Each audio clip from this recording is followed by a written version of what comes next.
নমস্কার বন্ধুরা, কেমন আছেন আপনারা? আপনাদের লাইফ অফ সৃজিতার আরেকটি ব্লগে ওয়েলকাম। আপনারা সবাই ভালো আছেন তো? আপনাদের ভালোবাসা এবং আশীর্বাদে আমরাও ভালো আছি। অক্টোবর মানেই সবাই দুর্গাপুজো বা নবরাত্রির জন্য রেডি হয়ে ওঠে। তাই আমিও এবার ব্যাঙ্গালোর থেকে কলকাতার জন্য পাড়ি দিলাম দুর্গাপুজোর উদ্দেশ্যে। শুক্রবার দিন 4 তারিখে কাজ করে 5 তারিখ ভোরবেলায় পৌঁছে গেলাম ব্যাঙ্গালোর এয়ারপোর্ট। ব্যাঙ্গালোর এয়ারপোর্টে এসে দেখি যেন লোকের ভিড় আরও বেড়ে গেছে। সবাই যারা বাড়ির থেকে দূর থাকে এখন তারাই খুব এক্সাইটেড বাড়ি যাওয়ার জন্য। সিকিউরিটি চেক হয়ে যাবার পর আমি বোর্ডিং গেটের সামনে পৌঁছে গেলাম। ওখানে 10 মিনিট ওয়েট করতে না করতেই আমাদের বোর্ডিং স্টার্ট হয়ে গেল। ব্যাঙ্গালোরে সেদিন এত বৃষ্টি পড়ছিল যে মনে হচ্ছিল যেন ফ্লাইট ডিলে না হয়ে যায়, কিন্তু thankfully flight was on time.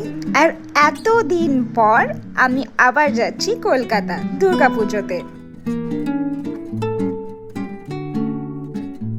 কলকাতার মাটিতে পা রাখতে না রাখতেই মনে একটা আলাদা এক্সাইটমেন্ট অনুভব হলো।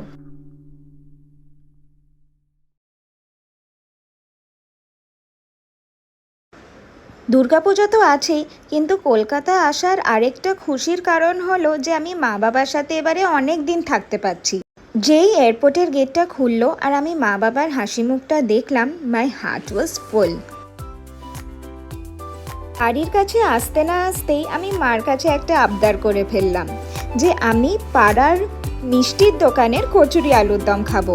আর মাও তেমনি, বলতে না বলতেই আমার সামনে কচুরি আলুর দম হাজির। কি অসাধারণ না খেতে ছিল এটা। হাই ফ্রেন্ডস, সকালবেলা বাড়িতে এসে সবার সাথে দেখা করে এত মজা, এত আনন্দ করে কিছু আর শুট করতে পারিনি। তাই একদম সকাল থেকে সন্ধে হয়ে গেছে, সন্ধে 7:30 বাজে এখন। আমি আমার ছোট্টবেলাকার স্কুলের বন্ধুর বাড়িতে, নম্রতা। ওর বাড়িতে ছোট্ট স্কুলের রিউনিয়ন আছে। ছোট এই কারণ আমাদের শুধু ক্লোজ ফ্রেন্ডসরাই ইনভাইটেড আজকে ওর বাড়িতে। চলুন নিয়ে যাই আপনাদেরও নম্রতার বাড়িতে। আমাদের বন্ধুত্বের প্রায় 30 বছর হয়ে গেল। একে অপরের লাইফের ওঠা পড়া, ভালো মন্দ আমরা সব দেখেছি। আপনারা বলতে পারেন যে এরা সবাই আমার একটা part of family, they are my life lines.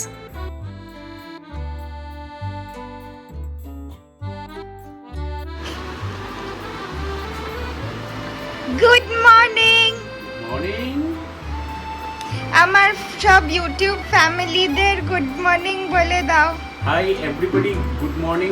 আজকে চতুর্থীর দিনে আমরা ভীষণ আনন্দ করব। আগামী কয়েকটা দিন পুজো আসছে আর আমরা মন খুলে আনন্দ করব। আর সাথে আছে আমার মেয়ে। রবিবার দিন বাবার হাতের চা আর ব্রেকফাস্টে লুচি আর ঘুগনি খেয়ে মনে হচ্ছিল যেন বাহ, লাইফ হতো ऐसी। ব্রেকফাস্ট খেয়ে সকালবেলা মা বাবার সাথে একটু বেরিয়েছিলাম লোকাল মার্কেটে। সেখান থেকে বাবার জন্য একটা স্লিপার আর মার জন্য একটা পার্স কেনাতে আমাদের এই সুন্দর মাগটা ফ্রি দিল। এটাকে ভাবছি ব্যাঙ্গালোরে নিয়ে যাব এবার।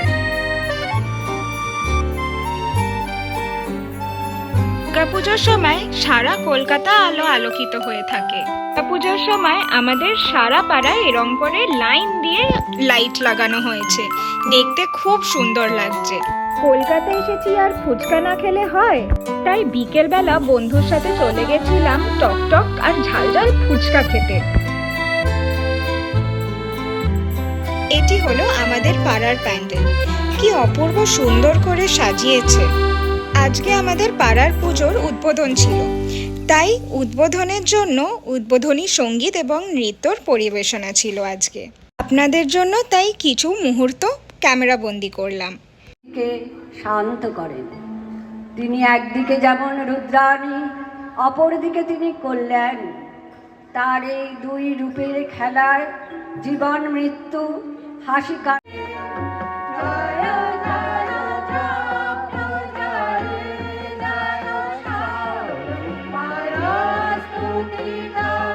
ফাংশনের পর আমরা চলে গেলাম বাবু কালচার বলে একটা রেস্টুরেন্টে ডিনার করতে।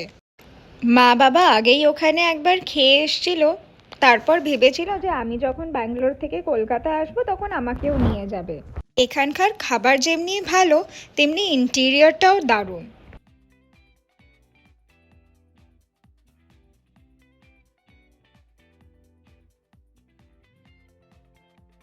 বাবু কালচার থেকে ডিনার করে আসার পর তারপর আমরা বাড়ি ফিরে এলাম।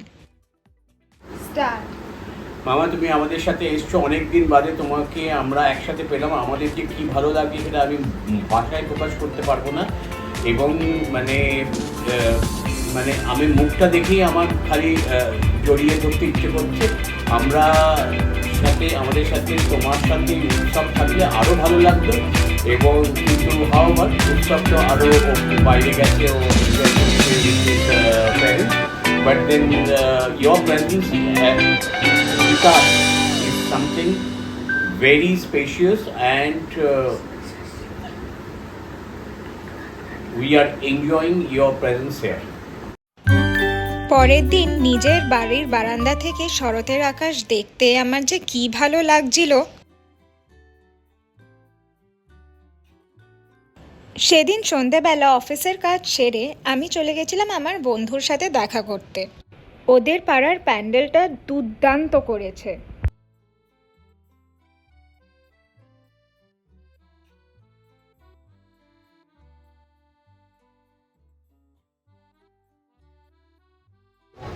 প্যান্ডেলের বাইরেটা যেমনি রাধাকৃষ্ণ ছবি দিয়ে সাজানো, তেমনি ভেতরটা 12 জ্যোতির্লিঙ্গ দিয়ে সাজানো। ওর সাথে দেখা করার পর রাস্তা দিয়ে হাঁটতে হাঁটতে দেখি এটি একটি বাড়ির পুজো হচ্ছে। আমার মা একটি নার্সারি, কেজি এবং প্লে হাউস স্কুলের প্রিন্সিপাল। স্কুলের নাম দ্য রাইজিং সান। আজকে ছিল দ্য রাইজিং সান স্কুলের cultural programme.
I am happy to offer my thanks to the CA Block Puja Committee on behalf of all the teachers, staff and the little children of the Rising Sun Playhouse and KG School for giving us this space on this auspicious day.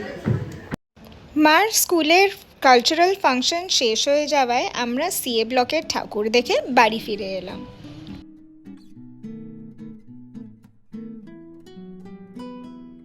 দুর্গাপুজোর কটা দিন বাঙালিদের জন্য খুবই ইমোশনপূর্ণ হয়। কটা দিন বাঙালিরা নিজেদের দুঃখ, কষ্ট, বেদনা সব ভুলে থেকে খুব এনজয় করে নিজের ফ্যামিলি আর ফ্রেন্ডসদের সাথে। এই তো সবে দুর্গাপুজোর শুরু, আপনাদের জন্য আমি পুরো দুর্গাপুজোটা তুলে ধরার চেষ্টা করব। আপনাদের যদি এই ব্লগটা ভালো লেগে থাকে তাহলে প্লিজ কমেন্টে অবশ্যই জানাবেন। যদি আপনারা আরও নতুন নতুন ব্লগ দেখতে চান তাহলে প্লিজ লাইফ অফ সৃজিতা চ্যানেলটা লাইক, শেয়ার এবং সাবস্ক্রাইব করে দেবেন। And please do hit the bell icon. আজকের মতন আসি, দেখা হবে আবার পরের একটি ব্লগে। আপনারা খুব ভালো থাকুন এবং সুস্থ থাকুন। টাটা।